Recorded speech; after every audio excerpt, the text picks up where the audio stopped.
Lekcia 347. Hnev nutne pochádza zo súdenia. Súdenie je zbraň, ktorú chcem použiť proti sebe, aby som k sebe nepustila zázraky. Aj včera v práci som si uvedomila, ako jedna moja časť sa so mnou neustále rozpráva. Oslovuje ma v druhej osobe. Takže ty si mohla na to povedať to a ono, ty si mohla zareagovať inak, ty by si mala urobiť to a to, ty a ty a ty. Ten hlas tam skoro stále počuť. Horšie je, keď sa ma zmocní a darí sa mu to ešte stále a ja si neuvedomím, že v tom momente bojujem sama so sebou a teda proti sebe. Ten hlas vynáša súdy proti mne i proti druhým a vyvádza ma z pokoja.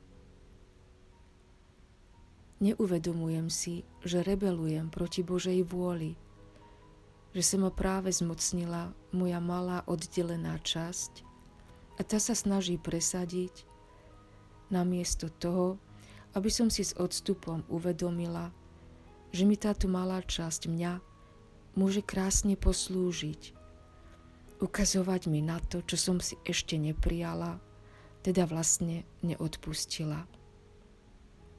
Našťastie prichádza toto uvedomenie dosť rýchlo potom, keď v sebe zacítim nepokoj a nepríjemný tlak. A tak som schopná túto hru dosť rýchlo prehliadnúť. Poďakovať sa egu, že mi umožnilo uvedomiť si moju separáciu, nesúhlas s tým, aké to akurát v tomto momente je. Nesúhlas, neprijatie seba či druhého. Ale v konečnom dôsledku som to ja, ktorá sa rozhoduje preto, či bude samu seba terorizovať, alebo všetko vloží do rúk Božích a nech sa udeje zázrak, teda náprava vnímania. Že moje separované vnímanie je založené na ilúzii, že by to malo byť také, aké si myslím, že by to malo byť, namiesto toho, aké to v skutočnosti je. Bože, nechaj ma spoznať, prečo trpím. Po tejto modlitbe prichádza pokoj. Myseľ sa utíši a hlas, ktorý sa mi prihovára v druhej osobe, sa stráca.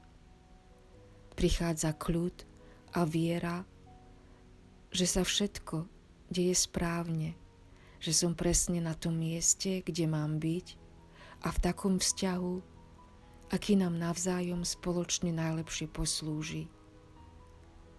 Jednoducho dochádza ku korektúre oddelenej časti mňa.